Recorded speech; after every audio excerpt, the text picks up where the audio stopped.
Hello viewers, welcome back on personal tutor.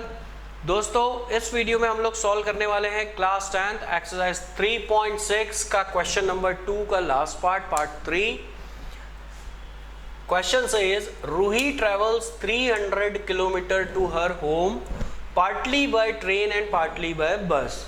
Ruhi 300 kilometre का travel करती है अपने घर जाने के लिए। वो कुछ ट्रैवलिंग जो करती है वो ट्रेन से करती है और कुछ ट्रैवलिंग बस से करती है। शी टेक्स 4 आवर्स, उसे 4 घंटे लगते हैं अगर वो 60 किलोमीटर बाय ट्रेन ट्रैवल करती है और रिमेनिंग बाय बस ट्रैवल करती है। 60 किलोमीटर बाय ट्रेन ट्रैवल किया तो बचा हुआ कितना पार्ट हो गया, 240 किलोमीटर्स वो बाय बस ट्रैवल कर रही है। If she travels 100 kilometre by train, 100 kilometre अगर वो ट्रेन से ट्रैवल करती है और रिमेनिंग बाय बस मतलब 200 किलोमीटर बस से ट्रैवल कर रही है तो शी टेक्स 10 मिनट्स लॉन्गर। मतलब पहले 4 घंटा लग रहा था उसे, अभी कितना टाइम लग रहा है, 4 hours and 10 minutes. Find the speed of बस एंड ट्रेन सेपरेटली। सबसे पहले सॉल्यूशन के लिए let the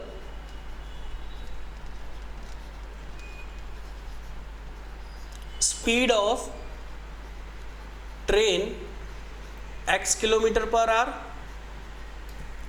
and speed of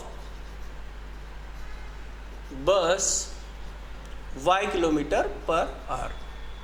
train की स्पीड को मैंने ले लिया कि वो x किलोमीटर पर आवर की स्पीड से चल रही है और बस की स्पीड को मैंने ले लिया कि वो y किलोमीटर पर आवर की स्पीड से चल रही है।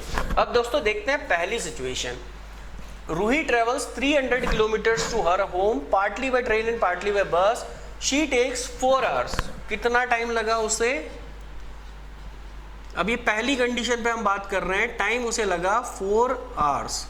कब लगा? जब उसने 60 किलोमीटर ट्रेन से ट्रेवल किया। तो यहां पर भी अब हम एक पार्ट ट्रेन का बना लेते हैं और एक पार्ट बस के लिए बना लेते हैं।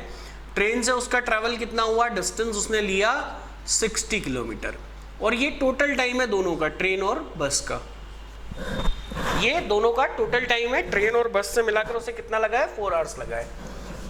अब अगर ट्रेन से उसने 60 किलोमीटर ट्रैवल किया तो बस से कितना बचा उसके लिए, 240 किलोमीटर उसने बस से ट्रैवल किया।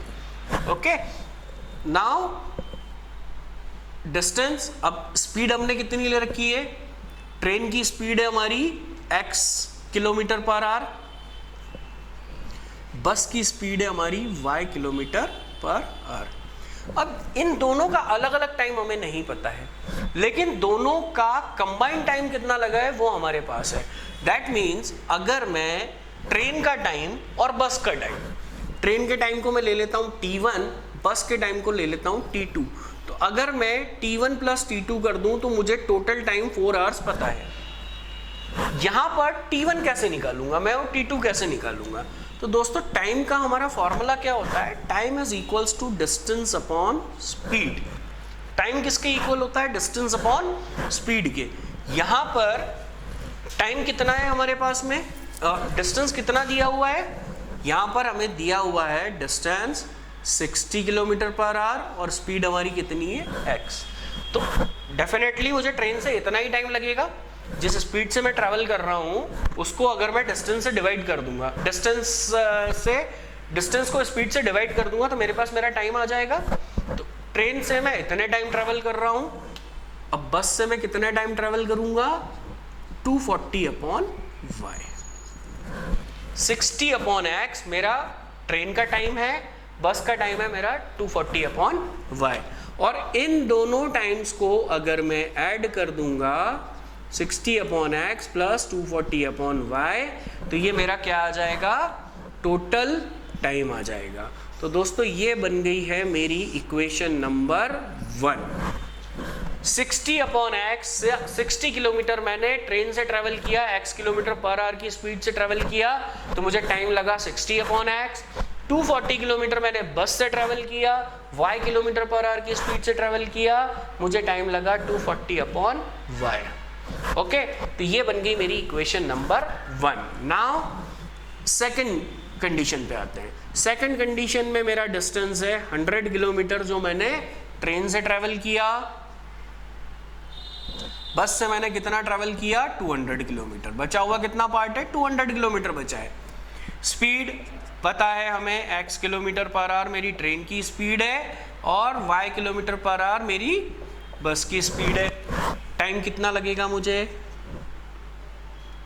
100/x और यहाँ पर टाइम कितना लगेगा 200/y। तो सेकंड कंडीशन के लिए सेम तरीका, distance upon speed equals to time.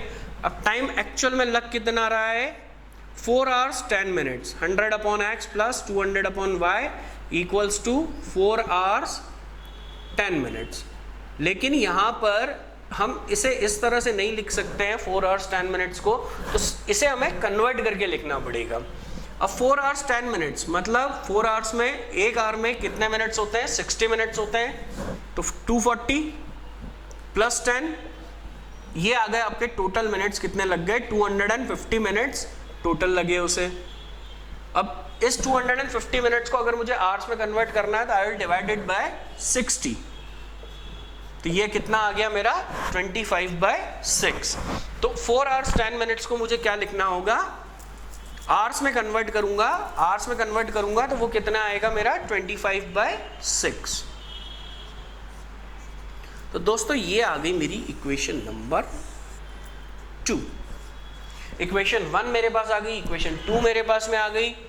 सिर्फ और सिर्फ याद क्या रखना है कि हमें टाइम निकालना है दोनों का सेपरेटली, दोनों टाइम्स को हम ऐड कर देंगे तो टोटल टाइम हमें गिवन है।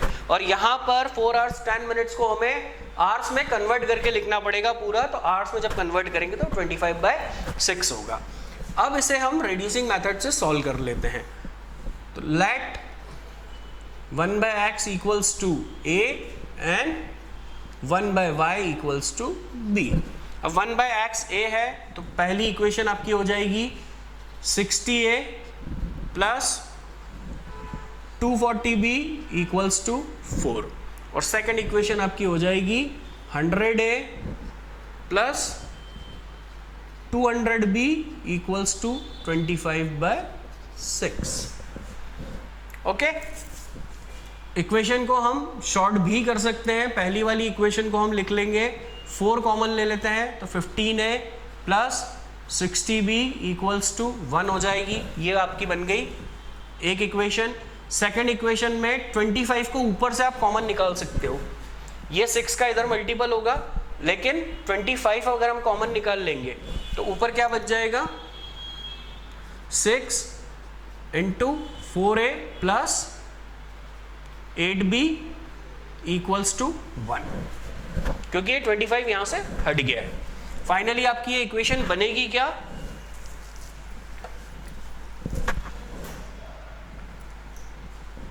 24a plus 48b equals to 1। तो दोस्तों ये आ गई हमारे पास में दो इक्वेशंस। किसी भी एक मेथड से हम इसे सॉल्व कर लेंगे। इक्वल बनाना है मुझे तो मुझे एलिमिनेशन मेथड लगाएंगे। एलिमिनेशन मेथड लगाने के लिए 15 और 24 कॉमन टर्म में 60 हो सकता है, नहीं हो सकता 60 भी। हम इसमें सीधा सीधा मेथड लगा लेते हैं। 15 को मैं यहाँ मल्टीप्लाई कर देता हूँ, 24 को वहाँ मल्टीप्लाई कर देता हूँ। यहाँ हम इसमें सब्स्टिट्यूशन मेथड लगा लेते हैं। तो 15a equals to 1 minus 60b, a equals to 1 minus 60b upon 15। Second equation में मैं पुट कर दूंगा 24 into 1 minus 60b upon 15 plus 48b equals to 1। 3 5 ज़ा 15, 3 8 ज़ा 24, तो ये बन गया आपका 8 माइनस 480b। ये 8 अंदर मल्टीप्लाई हो गया, 5 नीचे एलसीएम में रहेगा तो 5 8 ज़ा 40, 5 4 ज़ा 20, 240b इक्वल्स टू 1। माइनस का 240b इक्वल्स टू, सॉरी ये आएगा 5 इक्वल्स टू 5 माइनस 8, तो माइनस का 240b इक्वल्स टू माइनस का 3, b इक्वल्स टू आपका आ गया 3/240 तो b की वैल्यू आ गई आपकी 1/80। ये आ गई हमारे पास b की वैल्यू। अब b की वैल्यू हमें मिल गई है तो हम यहाँ से a की वैल्यू फाइंड आउट कर लेते हैं, किसी भी एक इक्वेशन में रख देंगे। एक पहली वाली इक्वेशन में रखते हैं, या a की वैल्यू तो हम डायरेक्ट यहाँ से भी निकाल सकते हैं। a is equals to 1 minus 60 into 1/80 upon 15, 0 से 0, 2 3 6, 2 4 8, a is equals to 4 minus 3 upon 60, तो a की वैल्यू आपकी आ गई 1/60। a की वैल्यू हमें मिल गई, b की वैल्यू हमें मिल गई। नाउ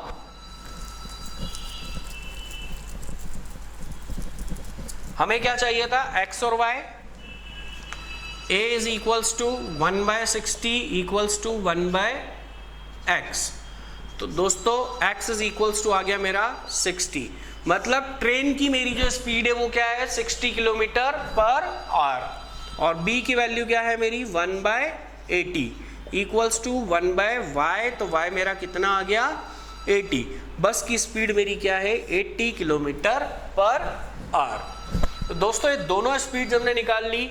सिर्फ टाइम, डिस्टेंस और स्पीड के फॉर्मूले को हमें ध्यान में रखना है। हमने क्या किया, टाइम दिया हुआ है, कितना कितना डिस्टेंस उसने किससे ट्रैवल किया वो दिया हुआ है, तो दोनों का अलग अलग टाइम निकाल के हमने ऐड कर दिया, उससे एक इक्वेशन बन गई हमारे पास में। उसी तरह से हमने सेकंड इक्वेशन बनाई और फिर रिड्यूसिंग मेथड से इसको सॉल्व कर लिया। रिड्यूसिंग मेथड से सॉल्व किया तो हमारे पास x और y की वैल्यू आ गई, जो कि हमारी स्पीड ऑफ ट्रेन और स्पीड ऑफ बस थी। तो दोस्तों इस वीडियो के लिए इतना ही। अगर वीडियो आपको पसंद आता है तो लाइक करें, शेयर करें, हमारे चैनल को सब्सक्राइब करें। Thank you.